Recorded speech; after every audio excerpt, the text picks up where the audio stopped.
What's up, y'all? How are you?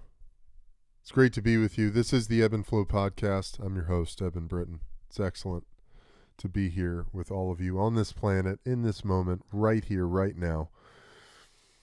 Today's episode is a really fun one. It's a powerful one.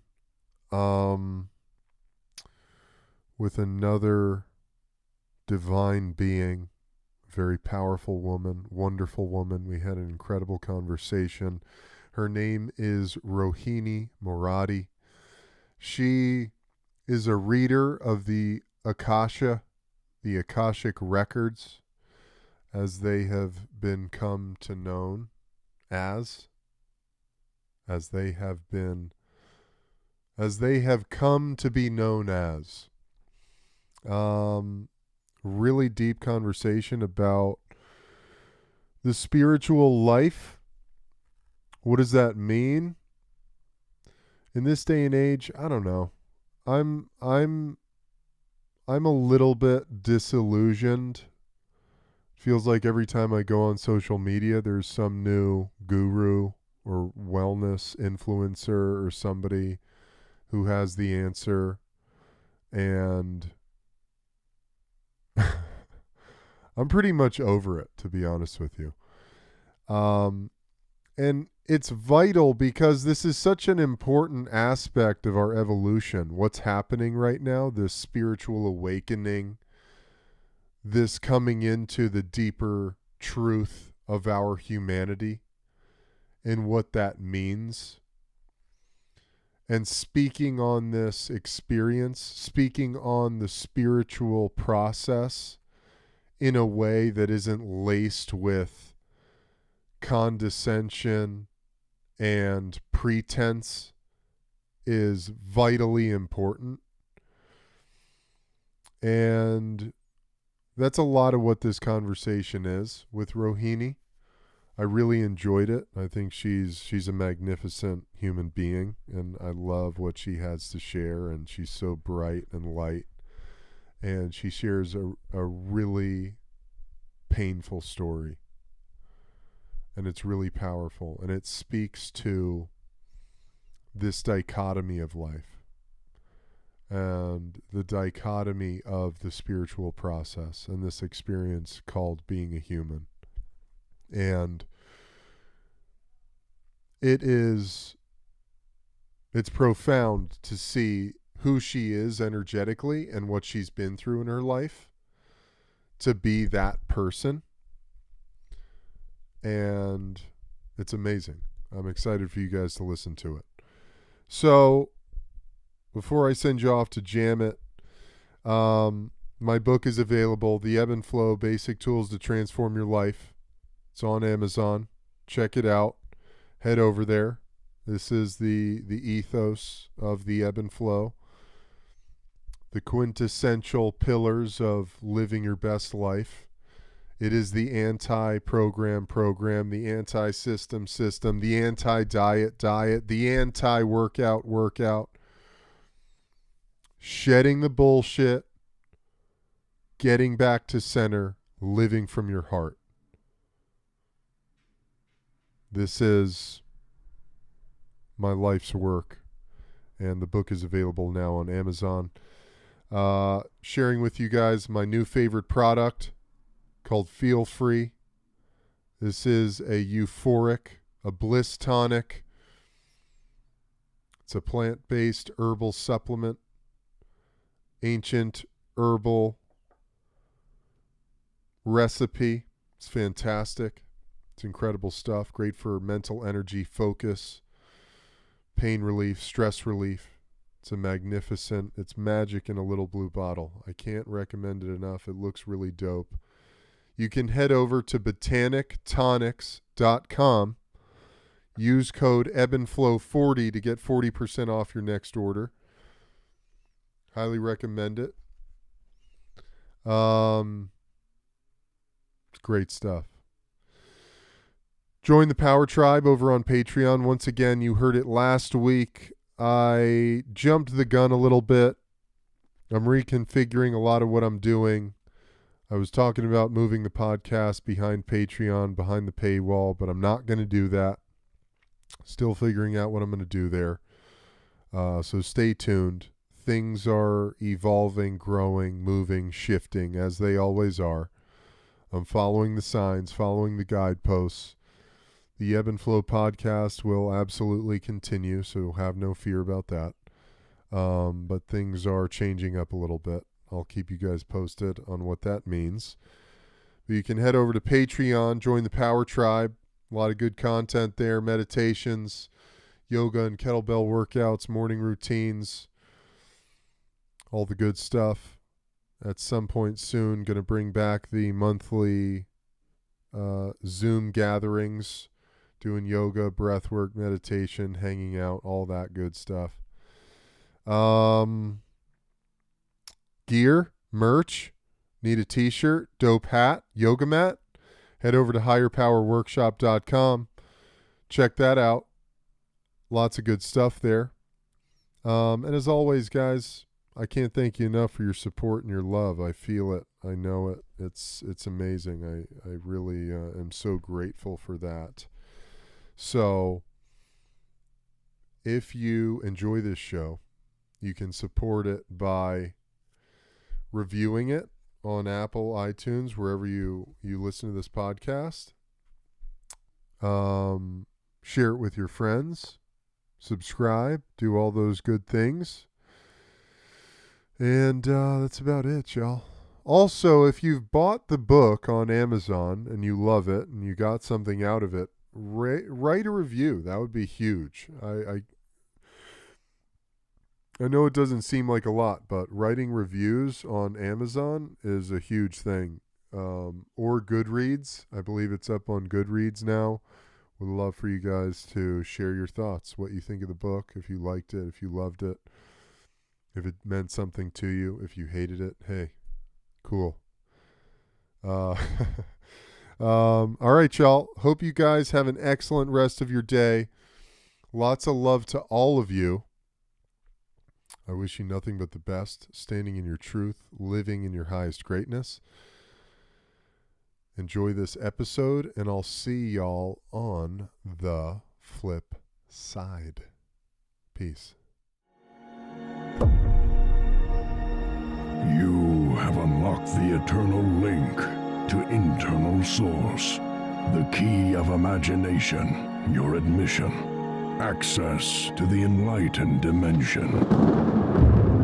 A gateway at the junction of darkness and light, the place at which the chaos of our conditioned frame of mind give way to a life in constant flux, only to be mastered through vigilant discipline. Peaceful times may come, testing times may go.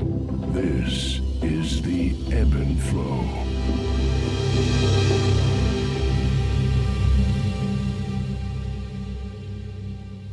What's up, peeps? How are you guys? Super excited for this episode of the Eben Flow. It is with Akashic Record Explorer, Rohini Moradi. Rohini, it's so good to have you here. Oh my goodness, it's my honor to be here. Thanks for having me on your show. Absolutely. I'm super excited about this. You know, this is a subject that I'm super fascinated by, but don't know much about. Mm-hmm. So I'm very excited to dive into this with you. I guess, why don't we start with the fundamentals? Maybe before we get into what the Akashic Records are, I'd love for you to give a little background on who you are, where you come from, and how you came to be in this place that you are. Thank you. It's a long story, but I'll try to keep it short. So I'm a Hindu temple kid, which means my father was the pujari in the temple, and I was the little kid running around, and that's how I grew up. Wow. And the interesting part about it is that this temple was the only Hindu temple in all of Iran, like the whole country. And it was happening during the time of the Muslim Revolution. So there's like a lot of unimaginables, you know. That's a podcast in itself. Yeah, I won't go too into it, but I lived Wow. that life. Yeah, it was honestly, like, my memories of it are just beautiful. Like, I feel so lucky to have had a childhood like that, and it's a unique one. Like, nobody else experienced something like that, like living in a temple with bombs going out outside in Iran, you know. There were terrifying times too, but I feel like having that container was like powerful. So we lived in Iran for a while, and then finally were able to flee. My parents were actually trying to flee from before I was born, before the at the beginning of the revolution. But you know, borders are closed, no one can get out, and it took them until I was 8 years old where we could finally flee. We like went to Dubai and got this like secret paperwork done, and like it was just like dun, dun, dun, like So hid crazy. under like So trucks with like tarp over us, like weird stuff like that. We had to get out because my father was constantly being Wow. prosecuted by the government. And we finally got out. for being a Hindu. Yeah, for not preaching about the Islam. So, but he was preaching about Hinduism, and they meditated, which was like, ugh. They did yoga, which was like, ugh. They always, during all the services, they had a government official come and watch my dad so that he doesn't speak against Islam. But they would just watch him like speak and like, yeah, it's like really. One of the government officials actually took over the temple we lived at, and that was in my dream last night, which was really weird. But Wow. yeah, I know. So that all happened. It's a whole story. We moved to America, and when we moved to America, I realized, oh, life isn't like the way I'm used to. You know, like we're not just like meditating and doing yoga all day. It was like a very closed container in Tehran. You know, people came to us and like. I quickly learned that I have to like try to fit in, or it's going to be a really uncomfortable existence for me. And I did everything I could, and eventually that became like a really bad habit, like because when we're going away from like the original self we are, like, you know, the freedom that comes with being fully in our bodies and having to like cover it up and try to like mold into whatever situation's going on, because the background of that for me was like fear and acceptance. Like I just wanted people to accept me so that I'm not constantly judged, you know, just like just don't want to be judged. It feels so heavy, you know. Yeah. So that went on for years, and then I lost who I was because I was just pretending to be the people around me. It felt like just to be like, hey, I do this too. Like it was ridiculous. It took me down some really fun and funny paths. Let's just put it that way. And Interesting. yeah. After so around like 30 years old, this is where it all started. My partner and I got married. We had our daughter the coming year, and I yearned. Like I was just wanting to give her a part of my culture because I wasn't representing who I was in a way, you know. So just like I wish I could take them to Iran, but there's no way. Like my husband is like blonde hair and blue eyes. Like you go there and you're just like in jail. Oh, You know, wow. It's not safe. I mean, it can be, but it wasn't at that time. And my daughter's like blonde, so it's like I can't take them there. They won't even give them a visa to go, you know. So I took them to my second home, which was India. And when we went there, my mom made sure, she's like, if you're going to India, you have to go to Rishikesh and get a Vedic astrology reading. And I'm like, okay. So we went up to Rishikesh and we got an astrology reading. And this astrology reading is what, like, I'm like, oh, whatever, I don't care. I just want to be in India. But this thing just really changed the course of our lives. And that's where it started. Wow. Yeah. The astrologer it wasn't like predictive astrology, but everything that happened in our life thus far, he pinpointed. You're like, at this age you did this, at that age did it. I'm like, ooh, how do you know that from stars? I don't understand. Yeah. And Vedic astrology is just next level. I've had a reading and it was like, it knocked me on my ass. It was just like, holy shit, this thing is. No. It was just so, like you said, precise. to the T. It shook me. I'm like, Yeah. so there's like, you can yeah. see that there is something set up for us. I don't understand, you know? And I'm getting flushed because it was just like crazy. It was, I don't like using that word, but I felt crazy knowing that there's like an outline of my life. And he didn't fall too much deep into future stuff. But we did ask him a question, like, do you see any kids in our future, you know? And he's like, I don't like doing predictive stuff, but it looks like there's like a faint line. And if you do end up having a child, it'll be a girl, but the line's faint and I can't tell you what that is. And that kind of like shook both of us. And we went on this like we cried all night and like talked about it all night. Because prior to that, we honestly didn't even think about having other children. We were just so happy with our daughter Pele and just like in love and you know like this is great. We decided that stirred something up for a reason. We're like, okay, maybe we're it hit a point. Yeah, it pulled on a string. It really did. It just like awakened something like bzz. I remember calling my mom and just crying to her like, he said this, what does that even mean? And she's like, I don't know, just don't think about it too much. And she told me, it's like, I've had astrology readings where it's just like made up stuff. You don't have to like take it seriously. Like, but he knew my life before this. So it's a little different, it feels. Yeah. So about 10 months later, our daughter Rishi was born after that astrology reading. And wow. Yeah.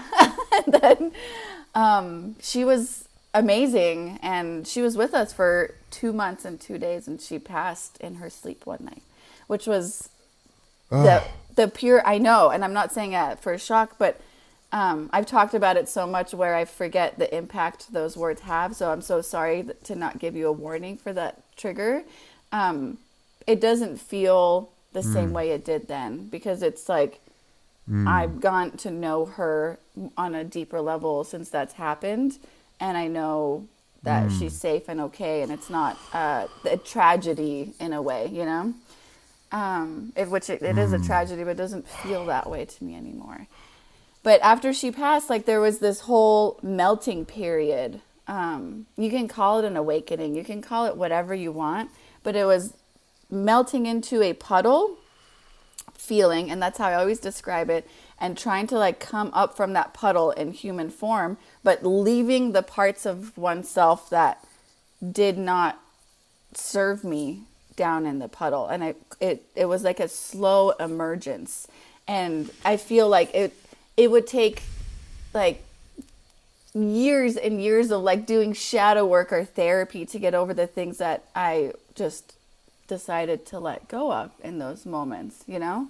And with that, I started going back to my original self and meditating more and connecting. And one day in meditation, I was like, it's so sad, where I asked, please bring me to like a place where I can just feel good again, like where I can heal, where I can feel whole again.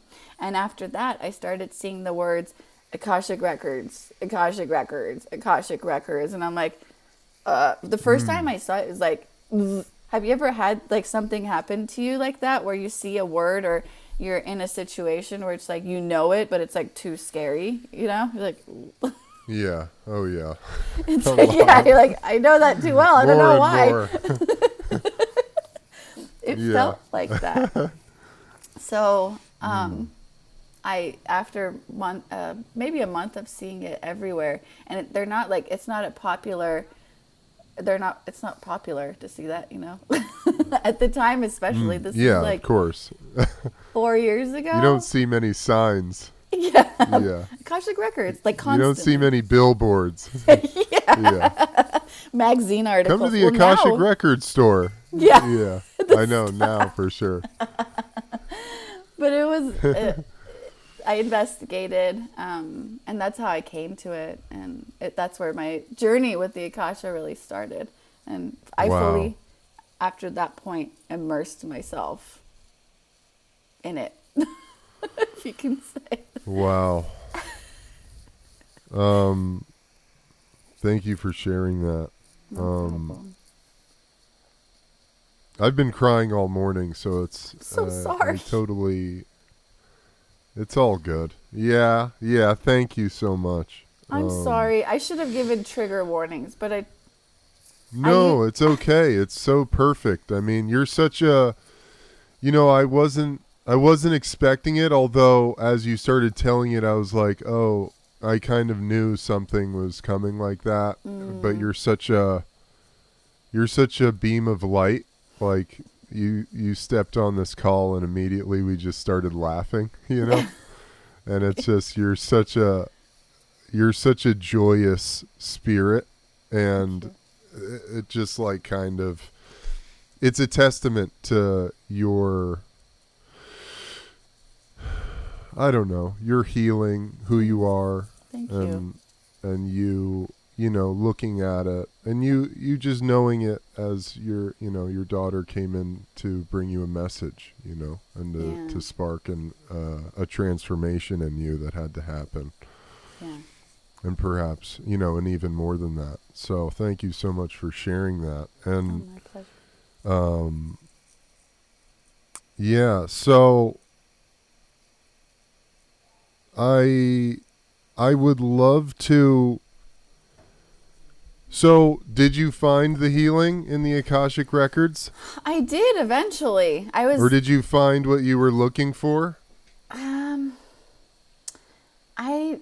Yes and no, because I was asking for a really big thing, and in a way, like, it became like this addictive pattern with like healing this, healing that, healing this, healing that, and just honestly, it came down to me trying to avoid sitting in sadness.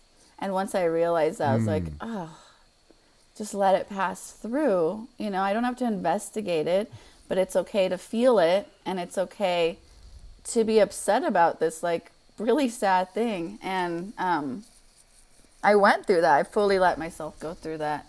And on the other side of that, I found like courage, but it really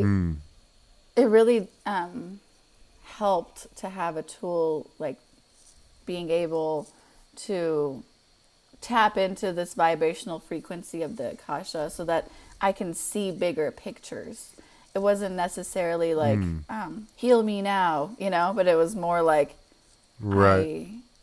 I understand a small part of it now. And now I know, like, it's okay to not be fully healed or to like, to be in pain. And it's like, I know that our existence as a human is going to come with heavy feelings, light feelings, all of that. And it's about knowing that we are all perfect in this moment, really. That's the best way I can put it. Yeah. So what, I've heard it referred to as both the Akasha and the Akashic Records. What is it? I love it. Okay. I'm so glad you said Akasha and Akashic Records too. But the Akasha is the womb from which everything came. It's the element of ether. It's pre-manifestation. Is that energy. a Sanskrit word? Yeah, Akasha. Is that a Sanskrit ether. word? Yeah. Wow. Akasha means ether, the sky above, and it's ultimately what the rishis sitting at the foot of the Himalayas were doing.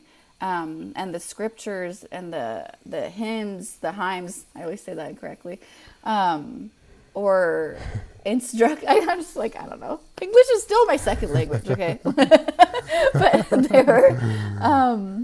they were pretty much creating like info packet of how we can live cohesively within our bodies, but also connected to these like ethers that are filled with information.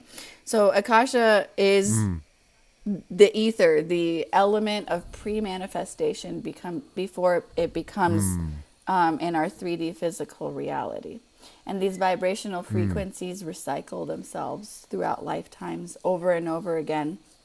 Whether it's a tree, a bird, us, dirt, it's all a part of the same element. And within the lifetimes it leaves, it gains new vibrational frequencies, and it builds on that informational. People refer to it as a library, but I like to really refer to it more like a ledger, because it's not about good or bad. It's not about stories in a way. It's more factual, like this happened, that happened, this happened, that happened. It emitted this type of frequency, that emitted that type of frequency. And these frequencies live within us because we are we come from ether and frequency. Yep. And the way that we can read the Akashic Records is by tapping into its frequency, which lives at, the reason we're not able to see it with our human eyes, it lives at like a very high vibrational frequency of high frequency. I want to change the wording for that. That's something I'm working on. It's not about high or low vibration. It's expanded vibration or contracted. It lives on this immense expanded vibrational frequency that we just naturally don't live in, because it's not good for our bodies. We're here to experience the human life. So we get into this state and match that frequency. We become a phantom note with that frequency in reality. That's what we're doing. And that's why it's momentary. And this information is just universal knowledge, really, you know? And we tap into it every day unknowingly. We tap into it in our sleep unknowingly. Yeah. It's that moment where that amazing idea comes to you and you go to write it down and it's gone. You're living within that frequency, you know? Yeah. Their bodies. Can I stop you 1 second? Yeah, of course. I'm like, I can go. No, this is so amazing. I love this so much. On the note of changing the language, it's not high or low. Because I think in a lot of, I'm interested in that. So it's not, is there a thing as high and low frequency? I mean, there are different limits to frequency, but I think it's our human mind that's created this hierarchy of frequency. Likes to, right, and the polarity of it. Yeah, and it kind of creates like, this is why meditation has been intimidating to some people. This is why going inward has been intimidating to some people, and that's a problem, because this is just a natural thing we can all do. Creating like this hierarchy of, if you meditate, you're like this Zen person. No, you're not. You still get in fights. You still, you know what I mean? You're still a human. It's just like, it's about expansion and contraction, which what our body does like all day anyway. Like we're constantly expanding and contracting. So, you know, like, I like that. Yeah, thanks. Thinking a lot about No, I do. No, that resonates for sure. I guess on some level, it was interesting because I was having this conversation with my mom and her boyfriend the other day. Because last week I caught this cold from my daughter. And it was this beautiful gift from the universe for me to cancel everything I was doing and go into complete solitude. And simultaneously in that, my daughter and her mother took a trip to Vancouver for 4 days. So I was house sitting with my dog Luna, and it was just so beautiful. And for me, that's a huge thing, because my whole sense of worth is wrapped up in how much I'm constantly doing and accomplishing. And it was just this beautiful gift from the universe of being alone and not doing anything. And I went to the sauna and I had this insight, and I'm thinking, you know, I get these insights a lot.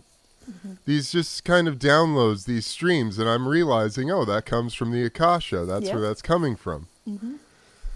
And it was, joy is a sensation of the soul, and joy doesn't really have anything to do with accomplishment, status, role, but joy is interconnected with rightness. And rightness in self, rightness in the world. And it sparked this conversation with my mother and her boyfriend, who's a very highly educated dude. He went to MIT. He's worked at the World Health Organization for a number of years, doing like all kinds of shit around the world. And which that's a whole other story. But it started this conversation about the difference between symmetry and equilibrium. And I feel as though in one, and it was interesting because Maurizio was giving this very well put together articulation of symmetry as it related to joy as a sensation of the soul, or joy as a sensation of rightness, and joy being a sense of symmetry in oneself and in the universe. And then my mother went on to talk about, is it symmetry or is it equilibrium? For instance, this old oak tree down the street that looks like it's kind of like totally out of balance, but it's super strong and tall and beautiful, and the roots, you could tell, go out for so far to balance it out, and then how that was this tale of equilibrium, because my mom was challenging his idea of symmetry.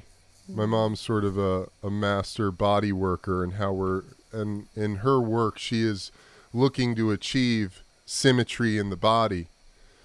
And it was, so on the note of high or low frequency and expanded or contracted frequency, you know, perhaps I guess on one plane there is such a thing as high or low pitch, or high or low frequency as it relates to pitch. But it makes more sense as it relates to the various planes of our existence that the frequencies become expanded or contracted. Wow. So I just wanted to share that. That's really cool. That made me think of all of that. Yeah. Yeah. Absolutely. That's painting a really great picture too. Sorry, I didn't mean to interrupt you. Yeah, so that makes sense to me, you know, and in meditation, how when we quiet the mind and we go inward, we open ourselves up to this universal knowledge. Yeah. Because we're expanding our frequency.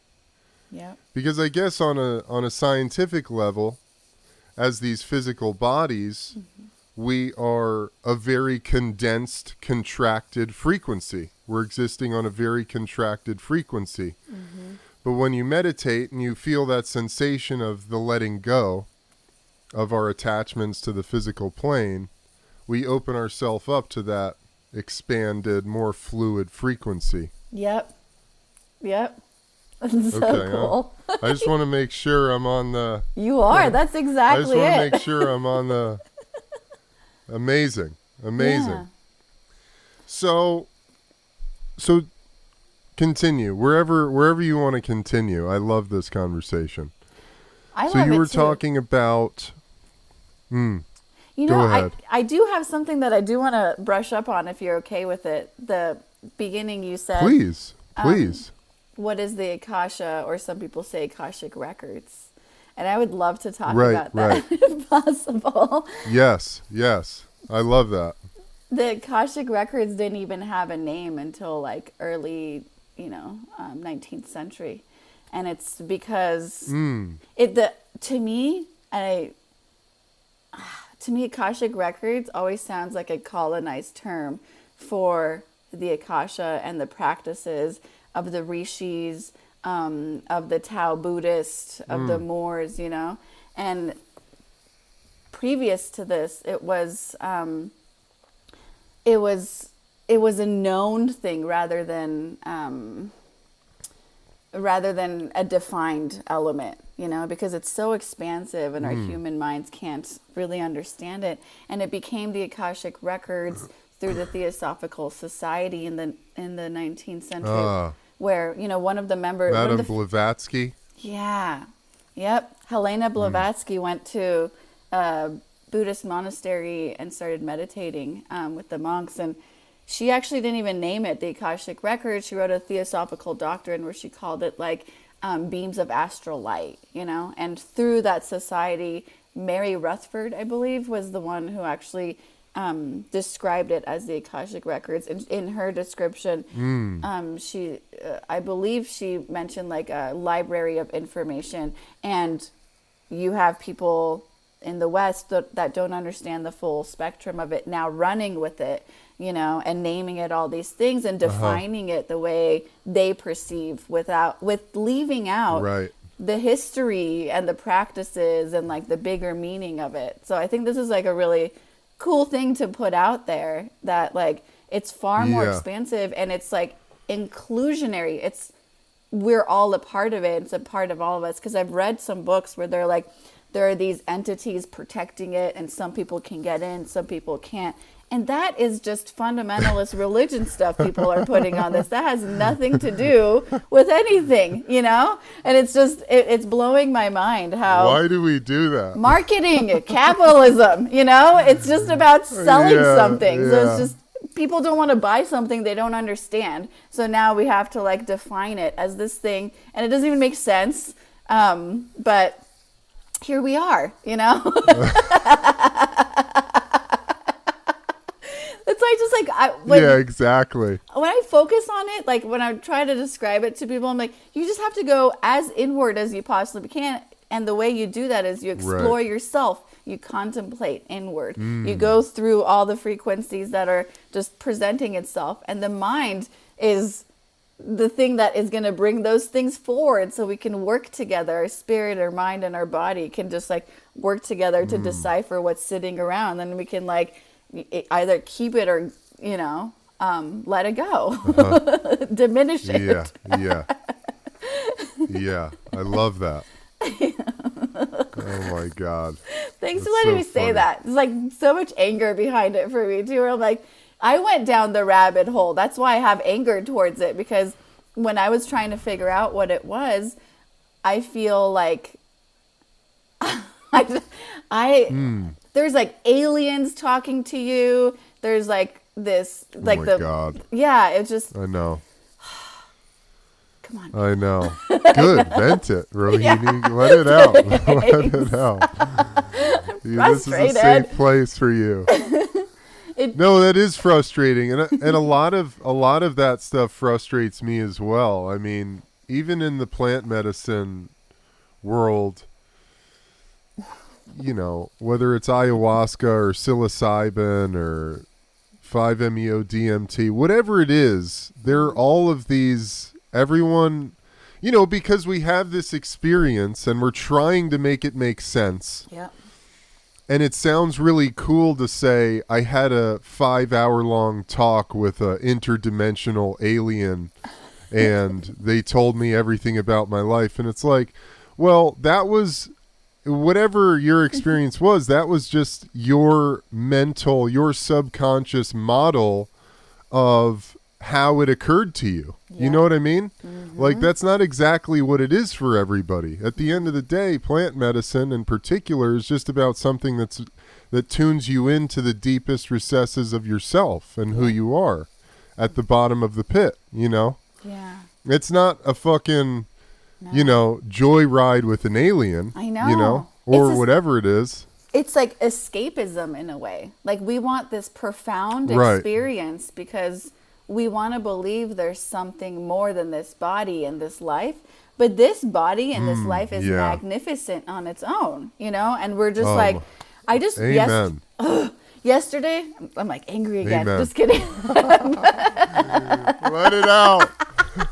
Yesterday I had this reading, and I don't often do readings because I'm still like in a healing space, right? I don't want like other people's shit to affect me right now because I just want I want to get good, and I don't want to bring in other, like energy right now. But I got excited earlier this year, and I was like, I'm going to open up my books and do readings, which is great. It's fine. I love it. I learned so much. And every time you do one of those, it's like you get to connect with people on a soul level. And that's like what we yearn for, right? Like we want to really cut across the bullshit and just talk about the I do. I'm like, we.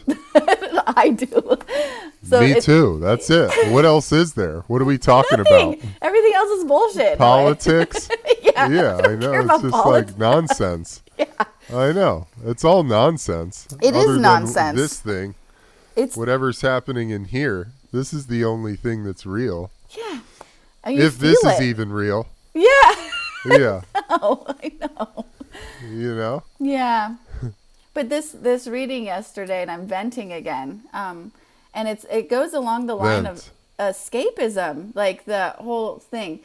This person came on, never had an Akashic reading, and I believe like wasn't quite sure what it was, and wanted a profound experience, like the ayahuasca thing you described. Right. She wanted aliens to come down to her and tell her about the true meaning of life and existence in itself, and was quite disappointed at the end to know that what we just did was read her soul, which she confirmed. She's like, oh, yep, that's happened. That's what I'm doing. Da, da, da. I'm like, okay, well, that's what an Akashic Records reading is. It's going inwards and like, not cleansing, but like decluttering. Cleaning house. Yeah. Shedding a little bit so that we can shine brighter. That's what all these practices are, like plant medicine, whatever it is, like it's shedding a layer so we can shine brighter, just becoming more and more of ourselves after we forget. We were born, we forget, and we spend our whole lifetime shedding, and then we become our soul again, and the pattern continues. That's it. But no, I think it's such an important point though, because what it does, what all of that, I mean, whether it's intentional misinformation or not, or it's someone trying to make a buck talking about something, trying to make something that is truly profound, trying to make it even more interesting, I guess, for the sake of a media or something. But the problem with it is that it does exactly what you said. It disillusions people to the true majesty of the experience. Yeah. Because when the alien doesn't come down and make itself known, their whole time they're in their head receiving this profound insight about their life, but they can't they can't experience it fully because they're waiting for the fucking alien to appear.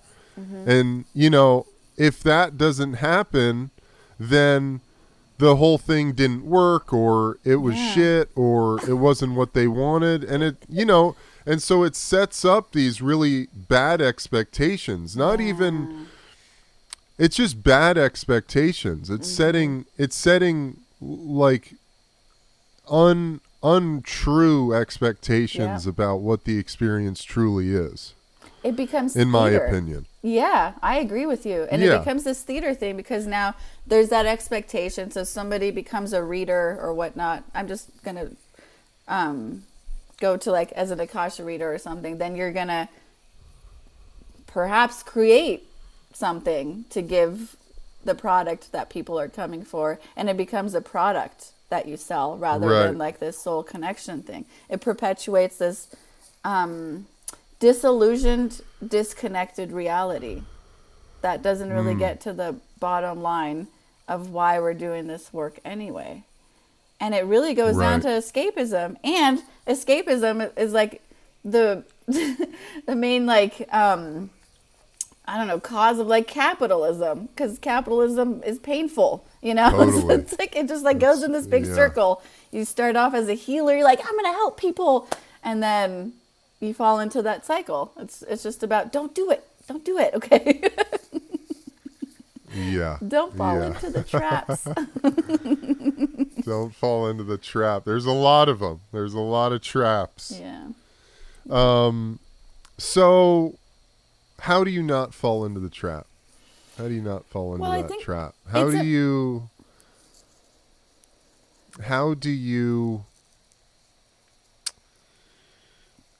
you come in with a clean slate so that you can receive? Because that's been a big process, part of my own spiritual development is shedding so much, shedding my old ideas about what I thought the spiritual life was. Mm-hmm. Because at the end of the day, it's like the spiritual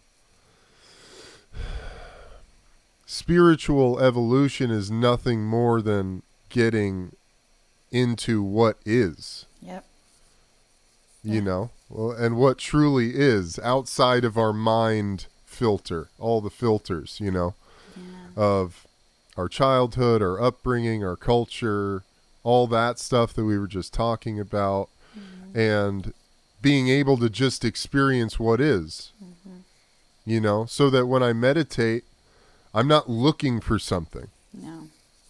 You know, because that's kind of a part of it too. You start to have these profound insights or experiences, and then it's like, wait, every time I meditate, I have to go and get that insight's going to come, you know?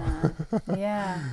And that's a part of the process of letting go, of being like, oh no, I can never have any expectation or forethought about what is going to happen or what should happen, the shoulds, you know, and I can be in what is, and then the magic is available.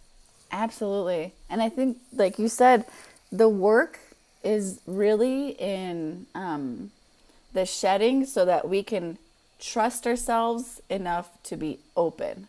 I think that's what it comes down to. It's like, because it's scary to just like go and surrender and be open without doing that work. So we get closer and closer to who we are, our discernment, our gut, like the power within us, so that when we surrender, we feel strong, you know? And I think that's a really big part of it. And to answer your previous question too, but how does somebody not fall into the traps? It's like, you answered that in a way. It's about embodiment. It's about doing the work yourself. And that's why I don't offer readings. It's because, hey, look, you're here because you need something. Like your soul is calling to you. You need something.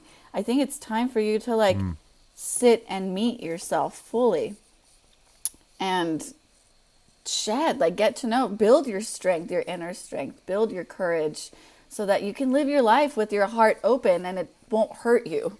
You're not gonna be unprotected after you open your heart, you know? So it's like yeah, absolutely. I love that. So what is your work currently like when you wake up every day? How do you approach your day, and what are you looking to, I don't know, accomplish? I love this. I love it. Honestly, when I wake up every day, I just want to connect with myself so that I can be full enough to connect with my family. Those are like my two goals. And everything else is just like in between.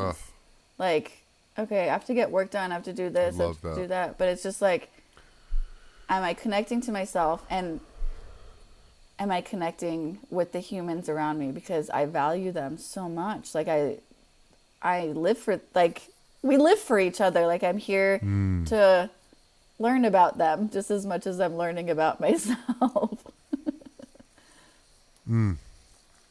I love that so much. That's the best answer I've ever heard. Oh, thank you. I went through so many years of depression and just not wanting to be on this planet, where Yeah. I was shaken awake, where it's like, do you really want that? It's like, no, I want to be around these people. I love myself. I love my body. I'm grateful for it. I can't believe I get to hang out with the people that I do and do the work that I do. It's just, it's a magical existence when we let it be that, Oh. There's nothing more magical than being a human. It's mind-blowing when we allow it to. Yeah. With all our faults, with everything. I think that's the best. Yeah. Mm-hmm.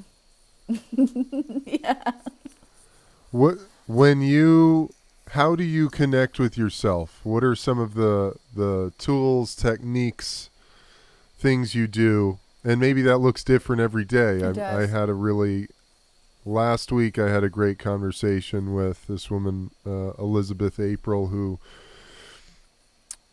she reminded me that the most important thing is connecting with yourself, and less important is, like, for me, because I don't know, maybe because I'm a male and I've spent my life in the warrior mindset where I need a regiment, and it has to be sort of, I get into these traps where my routine can sort of take over, and even when I'm not feeling the routine, that becomes my God, because I have to do X or else I'm not going to feel connected. You know what I mean? And she reminded me that we can be more fluid in our approach to that. And it's like, what do I feel like today? Yeah.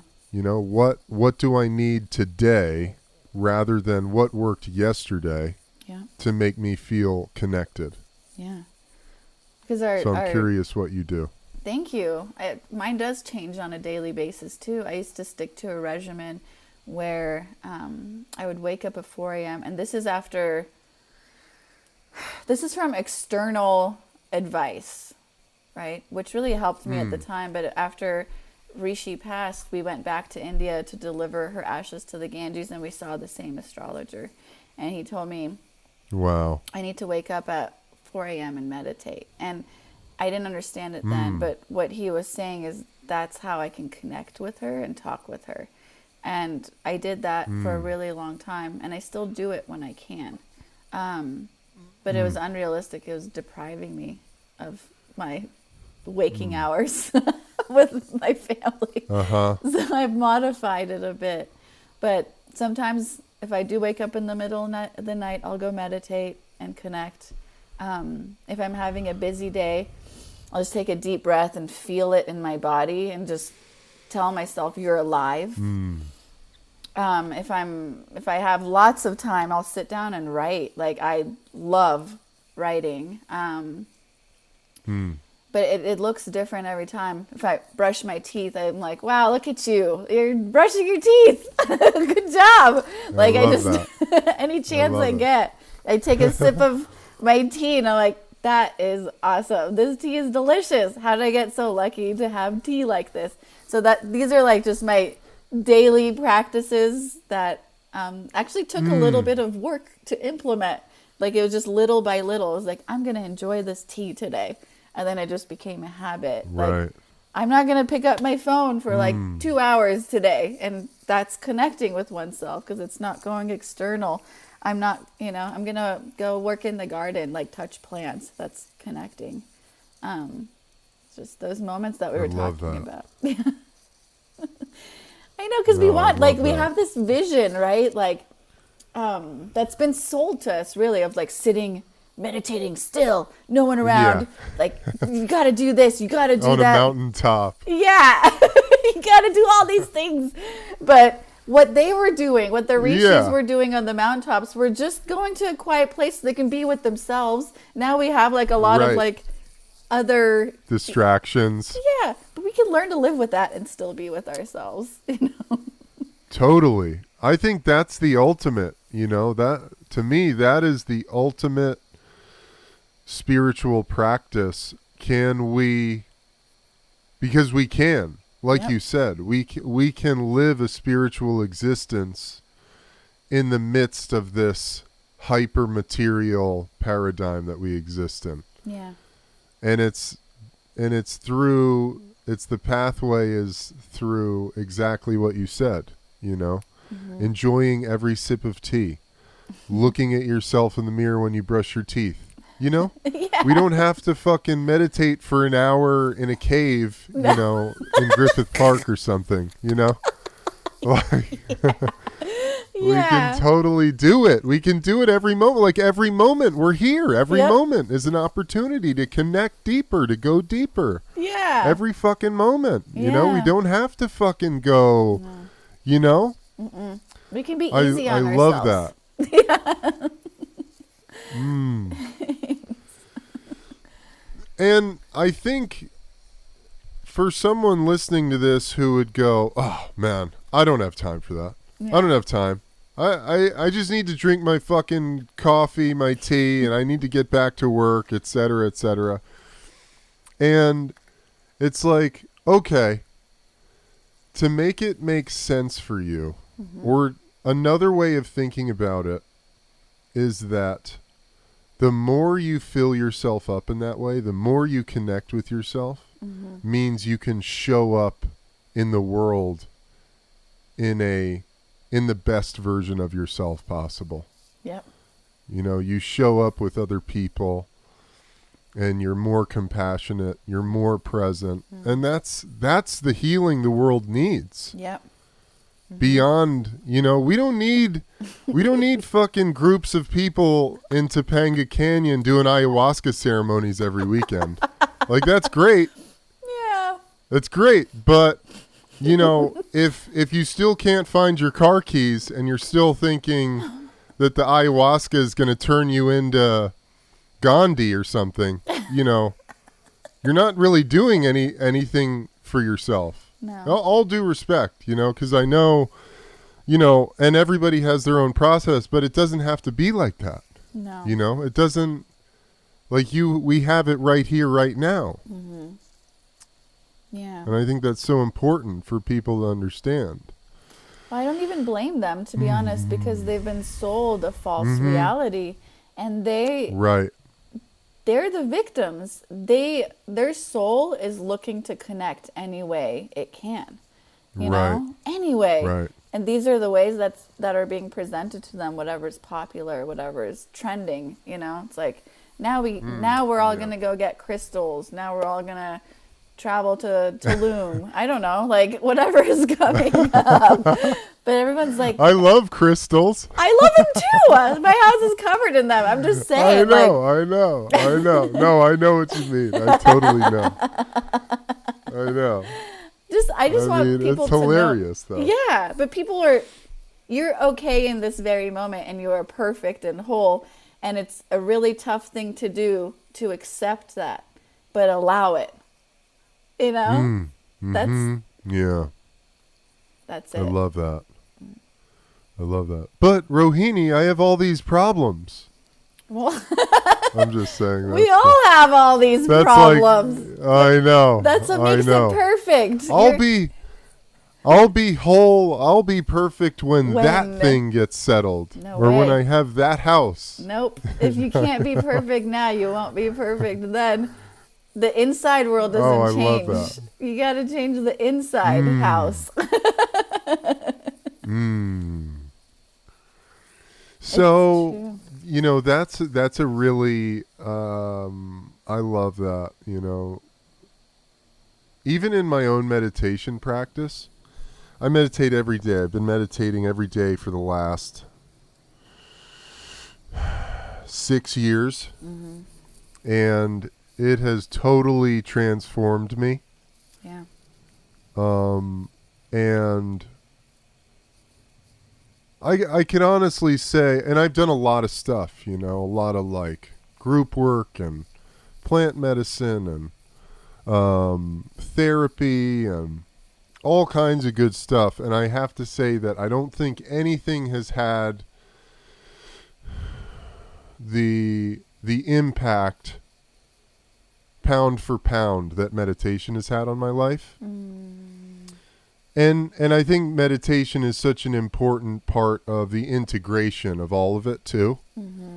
Being able to hold and galvanize and anchor into the healing that has blossomed, that has occurred over the years. But even my own meditation practice, I went to see this guy like a month ago, and he's a profound healer, this guy. I don't even really know what to say he does, honestly. He calls it hypnomagnetism. And he was talking to me, and it was one of those things, like, all I can say is he knew things that I didn't write down, I don't talk about, I don't publish anywhere. And he said to me, Eben, even your meditation practice, you really work really hard at it. And I was like, yeah, I do. I do. And the last few, it's been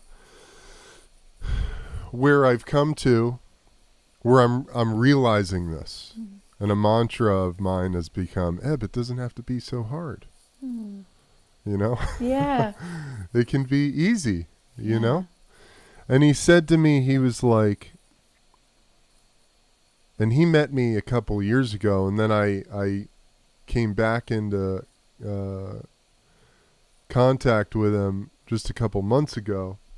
But he was like, the first time I met you, I was like, I've never met a more easygoing spirit in my life. Like, you were just like so easy.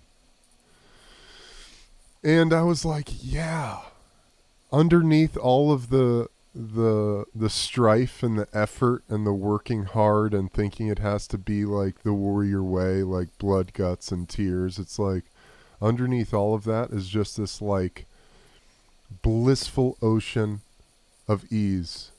Yeah. And I realized when he told me, he's like, Eb, even when you meditate, you're working really hard. And I thought to myself, I was like, yeah, I really am, because I'm like really breathing, and I'm really focusing on my breathing, and I'm really watching it go in and out of my nose, and I'm really doing it, And he was like, you don't have to do that. And since he said that, I've done this thing where I've shifted to a whole other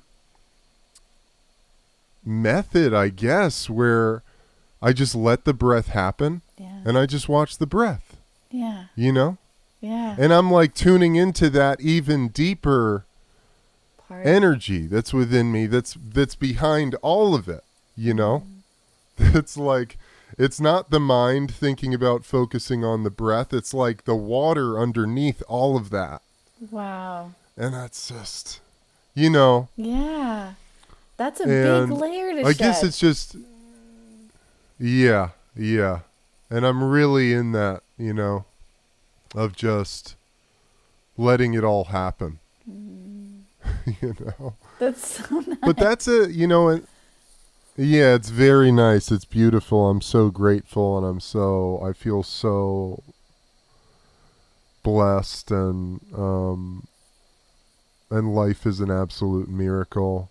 And it's just it's never ending. This process of being a human, it's never ending. It just keeps going. Yeah. And that does really tie into the statement you made of, I'll be happy or I'll be healed when, because it's just gonna, it's always, the spiral never stops. Once you, you address one thing, another thing pops up, and it's just going to keep going, which is the gift. Like, if it stopped, if everything stopped, then you're not existing, I know. Absolutely. Absolutely. That's so beautiful. What a cool yeah. experience.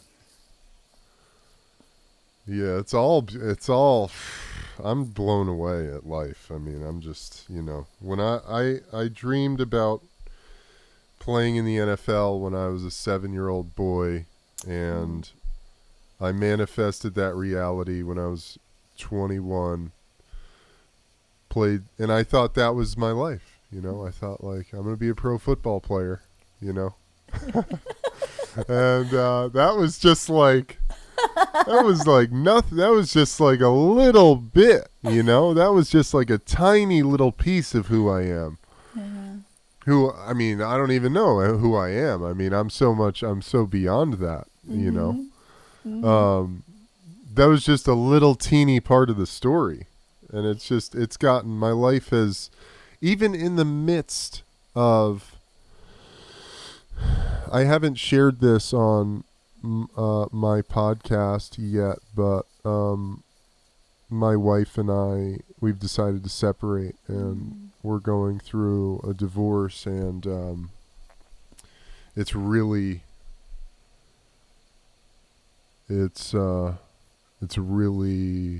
difficult and heartbreaking. But it's also like,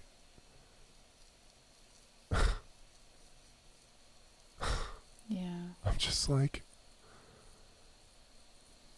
I'm so sorry to hear that.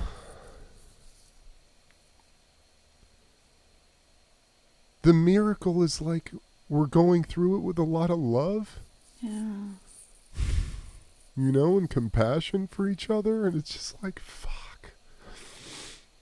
I could never have imagined that. My parents got divorced when I was 7, and it was just like, it was just chaos.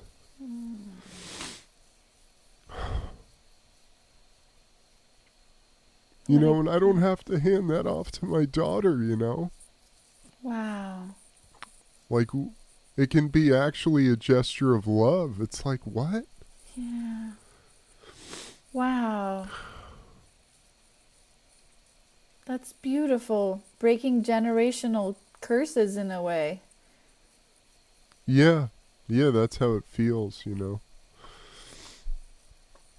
And in the midst of it feeling, just really hard and real, it's like, fuck.